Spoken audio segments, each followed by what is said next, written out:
തായ്ലൻഡിൽ ഒളിഞ്ഞിരിക്കുന്ന ഒരു ഏൻഷ്യൻ സിറ്റിയിലേക്കാണ് ഇന്നത്തെ യാത്ര. അപ്പോൾ എല്ലാവർക്കും എൻ്റെ പുതിയ വീഡിയോയിലേക്ക് സ്വാഗതം. അപ്പോൾ ഞങ്ങൾ ചെന്നിറങ്ങുമ്പോഴത്തേക്കും നല്ല മഴയുണ്ടായിരുന്നു കേട്ടോ. അതുകൊണ്ട് ടിക്കറ്റ് എടുക്കുന്ന പ്ലേസൊന്നും വീഡിയോ എടുക്കാൻ പറ്റിയില്ല.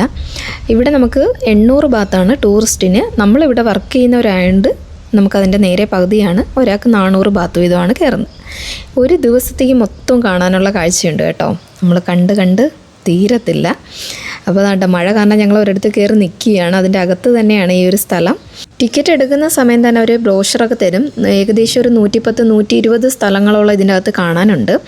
200 ഏക്കറിലാണ് ഇത് സ്ഥിതി ചെയ്യുന്നത്. ഒരുപാട് നമുക്ക് കാണാനുണ്ട്. വണ്ടി ഉണ്ടെങ്കിൽ നമുക്ക് 200 ബാത്ത് കൊടുത്താൽ നമുക്ക് പോയി കാണാൻ പറ്റും. അല്ലെങ്കിൽ അവരുടെ വണ്ടി യൂസ് ചെയ്യണം. നടന്നൊന്നും പോകാനും പറ്റില്ല. സൈക്കിളിൽ പോയാൽ നമ്മൾ കുഴഞ്ഞു പോവും. ഒരുപാട് നമുക്ക് കാണാനുണ്ട്. അങ്ങനെ വേണ്ട മെയിനായിട്ടുള്ള സ്ഥലത്ത് ഞങ്ങൾ എത്തിയിട്ടുണ്ട്. നേരത്തെ കണ്ട കുറച്ച് പെയിൻറ്റിങ്ങും കാര്യങ്ങളും ഒക്കെ ആയിരുന്നു. ഏറ്റവും കൂടുതലായിട്ട് നമുക്ക് നെറ്റിലൊക്കെ സെർച്ച് ചെയ്യുമ്പോൾ ഇതൊക്കെയാണ് കാണുന്നത്. ദ ഏൻഷ്യൻ സിറ്റി എന്നൊക്കെ എഴുതിയിട്ടുണ്ട്. അവർ ഫോട്ടോ എടുക്കാനുള്ള കുറച്ച് ലൊക്കേഷൻസൊക്കെ ആ ബ്രോഷറിൽ നമുക്ക് തന്നിട്ടുണ്ട്. ഇനി ഇവിടെ എല്ലാം നമുക്ക് കയറണം കേട്ടോ. അങ്ങനെ ഒരുപാട് കാഴ്ചകൾ കാണാനുണ്ട്. ഇതൊരു പാർട്ടായിട്ടൊന്നും തീരത്തില്ല കേട്ടോ. ഒറ്റ വീഡിയോയിലൊന്നും തീരത്തില്ല. ഒരുപാട് കാഴ്ചകളുണ്ട്. മഴയായിരുന്നു. അങ്ങനെ മഴയൊക്കെ തോന്നിയിട്ടാണ് ഞങ്ങൾ ഇങ്ങോട്ടൊക്കെ നടന്നു വന്നത്. ഒരുപാട് ടൂറിസ്റ്റുകൾ വരുന്നുണ്ട് കേട്ടോ. 200 ഏക്കറിൽ സ്ഥിതി ചെയ്യുമ്പോൾ നമുക്ക് ആലോചിച്ചിട്ട് അത് എത്രത്തോളം അതിൻ്റെ അകത്തുണ്ടെന്ന്. അതും ഈ തായ്ലൻഡ് എന്ന് പറയുന്ന രാജ്യത്തിൻ്റെ ഷേപ്പിലാണ് അവരത് നിർമ്മിച്ച് വെച്ചിരിക്കുന്നത്. അതാണ് അതിൻ്റെ മെയിൻ ആയിട്ടുള്ളൊരു കാര്യം. എന്തായാലും അതിന് കറക്റ്റായിട്ട് പറയുകയാണെങ്കിൽ 116 സ്ട്രക്ചേഴ്സാണ് അതിൻ്റെ അകത്ത് വരുന്നത്. ഓരോന്നും ഏതൊക്കെ നൂറ്റാണ്ടിലാണ് നിർമ്മിച്ചിരിക്കുന്നതെന്നൊക്കെ നെറ്റിൽ സെർച്ച് ചെയ്താൽ നമുക്ക് കാണാൻ പറ്റും കേട്ടോ. അപ്പോൾ രാവിലെ കയറി കഴിഞ്ഞാൽ നമുക്ക് വൈകുന്നേരം അതിൻ്റെ അകത്തുനിന്ന് ഇറങ്ങിയാൽ മതി. ഫുഡും കാര്യങ്ങളൊക്കെ നമുക്ക് ഇതിൻ്റെ അകത്ത് തന്നെ കിട്ടും.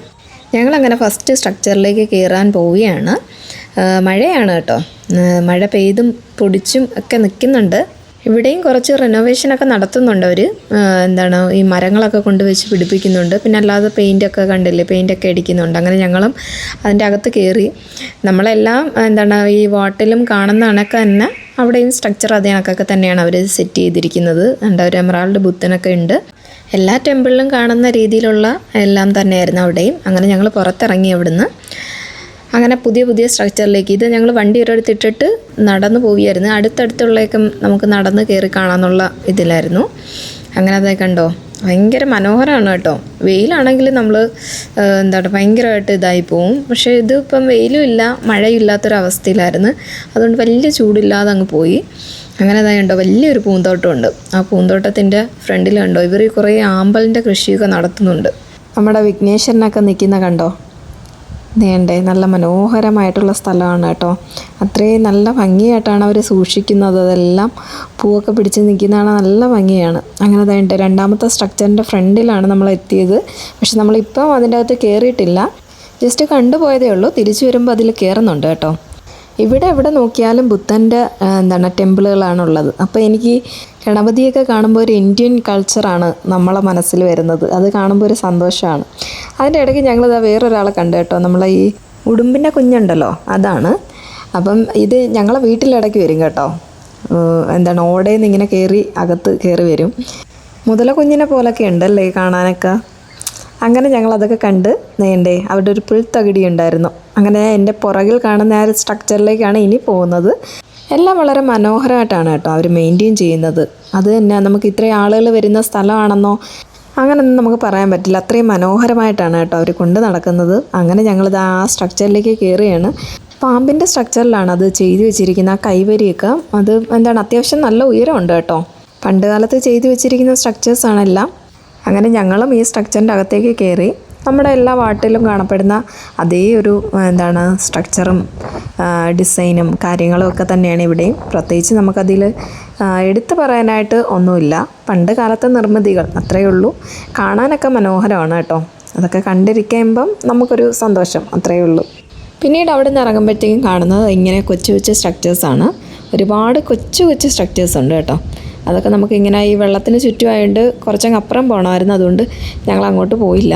പിന്നീട് കണ്ടോ ഇങ്ങനൊരു സ്ട്രക്ചർ, പാറ ഇങ്ങനെ കല്ലൊക്കെ വെച്ച് അവർ വിരിച്ച് വെച്ചിരിക്കുകയാണ്. പണ്ട് രാജാക്കന്മാരൊക്കെ ഇവിടെ വന്ന് ഇരിക്കുന്നുണ്ടായിരിക്കും. ഇങ്ങനെ വെള്ളത്തിൻ്റെയൊക്കെ നടുക്ക് ഇങ്ങനെ ഇരിക്കാനായിട്ട് അവർ സെറ്റ് ചെയ്ത് വെച്ചിരിക്കുന്നതായിരിക്കും വിശ്രമ കേന്ദ്രങ്ങളായിട്ട്. കണ്ടോ ഒരു വെള്ളച്ചാട്ടവും. പക്ഷേ വെള്ളത്തിനൊക്കെ സ്മെല്ലൊക്കെ ഉണ്ട് കേട്ടോ. കുറച്ചൊക്കെ കെട്ടിക്കിടക്കുന്നതാവാം. ഇത് കണ്ടോ, എനിക്ക് ഭയങ്കര അതിശയമായിട്ട് തോന്നി. ഇതൊരു തടിയിലാണ് അവർ ചെയ്തു വെച്ചിരിക്കുന്ന ആ സ്ട്രക്ചർ. എത്ര മനോഹരമായിട്ടാണെന്നറിയാം. ഒരുപാട് ശില്പങ്ങൾ അവിടെ ഉണ്ടാക്കി വെച്ചിട്ടുണ്ട്. അതെല്ലാം കണ്ടോ തടിയിൽ കൊത്തി കൊത്തി വെച്ചിരിക്കുകയാണ്. ഞാൻ തൊട്ടൊക്കെ നോക്കി കേട്ടോ. തടിയിൽ തന്നെയാണ് അവർ ചെയ്തു വെച്ചിരിക്കുന്നത്. വളരെ മനോഹരമാക്കി ഡ്രാഗണൊക്കെയാണ് കേട്ടോ കൊത്തി വെച്ചിരിക്കുന്നത്. ബുദ്ധൻ്റെ പ്രതിമ, അതെല്ലാം ഒറ്റ തടിയിലാണ് അവർ ചെയ്തു വെച്ചിരിക്കുന്നത്. ആ കാഴ്ചകളൊക്കെ കണ്ട് അങ്ങനെ ഞങ്ങൾ അവിടെ നിന്ന് ഇറങ്ങി. പിന്നീട് കണ്ടോ ഇങ്ങനെ ഒരു സ്ട്രക്ചറിൻ്റെ അടുത്തേക്കാണ് എത്തിയത്. അതും വളരെ മനോഹരമായിരുന്നു. ഒരുപാട് പഴക്കമുള്ളതാണ്. അങ്ങനെ അതിൻ്റെ അകത്ത് വന്ന് കയറാമെന്ന് കരുതി കേട്ടോ. ഞാൻ എന്നെ നിരാശപ്പെടുത്തിക്കൊണ്ട് അതിൻ്റെ അകത്ത് പ്രത്യേകിച്ച് ഒന്നും ഇല്ലായിരുന്നു കാണാനായിട്ട്. ജസ്റ്റ് ഒരു അറ പോലെ, അത്രയേ ഉള്ളൂ. പിന്നെ അവിടെ നിന്ന് ഇറങ്ങി ഇതേ കണ്ടോ, ഇതും ഇതൊക്കെ നമുക്ക് കാണാനൊരിതാണ്. ആ കല്ലൊക്കെ വെച്ച് പണ്ട് കാലത്ത് കെട്ടിയിരിക്കുന്ന സ്ട്രക്ചറും കാര്യങ്ങളും ഒക്കെ വളരെ മനോഹരമായിരുന്നു അതെല്ലാം കാണാൻ. അതിൻ്റെ അകത്തൊന്നും ഞങ്ങൾ ചേട്ടാ കയറാൻ നോക്കിയെങ്കിലും വേണ്ടെന്ന് പറഞ്ഞു. അങ്ങനെ ഞങ്ങൾ അവിടെ നിന്ന് ഇറങ്ങി. അതേ കണ്ടോ, ഒരുപാട് പണ്ട് കാലത്ത് യുദ്ധത്തിൻ്റെ കാര്യങ്ങളും പടയാളികളുടെ അങ്ങനെ ഒരു പ്രതിമ ചെയ്തു വെച്ചിരിക്കുന്നതാണ്. പണ്ട് കാലത്തെ വീടുകളും കാര്യങ്ങളും എല്ലാം അവർ അവിടെ കീപ്പ് ചെയ്ത് വെച്ചിട്ടുണ്ട് കേട്ടോ. അതേ കണ്ടോ, വളരെ മനോഹരമാണ്. പിന്നീട് പുതിയൊരു സ്ട്രക്ചറിൻ്റെ അടുത്തേക്ക് എത്തി. ഇവിടെ അങ്ങ് അധികം ആളുകളില്ല കേട്ടോ. ഞങ്ങൾ വെച്ചാൽ പലരും പല സ്ഥലങ്ങളിലേക്ക് അങ്ങ് പോവുകയാണ്. അങ്ങനെ ഞങ്ങൾ ഇവിടെ ഒരു അടുത്ത് എത്തിയിട്ടുണ്ട്. ഇവിടെ അങ്ങ് ആരും ഇല്ല കേട്ടോ. കാട് പിടിച്ചൊക്കെ കിടക്കുകയാണ്. വരുന്ന വഴിയെല്ലാം കാടായിരുന്നു. അങ്ങനെ ഒരു കാട്ടിൽ കൂടെ വരുന്ന പ്രതീതിയാണ് കേട്ടോ. ആദ്യം ആ കയറുന്ന കണക്കല്ല. ഇതൊരു അമ്പലമാണ്. അപ്പോൾ ഒരുപാട് കൊത്തുപണിയൊക്കെ ചെയ്ത് വെച്ചിട്ടുണ്ട്. കണ്ടോ, ഈ സർപ്പത്തിൻ്റെ ഇതാണ് അവർ വെച്ചിരിക്കുന്നത്. ഇത് നമ്മൾ അങ്കോവർത്തി ചെന്നപ്പോഴും കണ്ടായിരുന്നു. അവിടെയെന്ന് വെച്ചാൽ ഭയങ്കര വലുതാണ്. ലോകത്തിലെ ഏറ്റവും വലിയ അമ്പലമാണ് അതെന്ന് പറയുന്നത്, അങ്കോവർത്ത് എന്ന് പറയുന്നത്. അപ്പോൾ അവിടെ അതേ കണക്കാണ് അവരുടെ സ്ട്രക്ചർ എന്ന് പറയുന്നത്. വളരെ വലിപ്പമാണ്. അങ്ങനെ ഞങ്ങൾ ഈ പൊളിഞ്ഞ് കിടന്നൊരു സ്ഥലത്തൂടെ ഇത്തിരി അകത്ത് കയറി. എന്നിട്ടും ഇല്ല, നിഗൂഢമായി കിടക്കുന്നതുകൊണ്ടൊരു പേടി. കാരണം ഞങ്ങൾ വല്ല പാമ്പുച്ചേരിയൊക്കെ കാണുമല്ലോ, അതുകൊണ്ട് ഇങ്ങനെ ഇറങ്ങി കേട്ടോ. ജസ്റ്റ് ഒന്ന് അവിടെ നിന്ന് നോക്കിയതേ ഉള്ളൂ. പണ്ടത്തെ ആളുകളുടെ നിർമ്മിതിയൊക്കെ ഒന്ന് കാണാമല്ലോ. അവിടെ നിന്ന് ഇറങ്ങിയിട്ട് ഞങ്ങൾ കണ്ടോ, ആ ദൂരെ കാണുന്ന സ്ട്രക്ചറിലേക്ക് പോവുകയാണ്. അവിടെ ഒരു പാലമുണ്ട് കേട്ടോ. ആ പാലത്തിൽ കൂടെയാണ് നമ്മൾ കയറാൻ പോകുന്നത്. വണ്ടി ഓടിച്ച് നമുക്ക് കയറാം. കണ്ടോ, അവരുടെ ആ സ്റ്റൈലൊക്കെ കണ്ടോ, എല്ലാ പാലാഴി മദനം പോലെ അവർ സെറ്റ് ചെയ്ത് വെച്ചിരിക്കുകയാണ് കേട്ടോ. ആ കൈവരിയെല്ലാം പാലാഴി മദനം ആയിരിക്കാം അത്.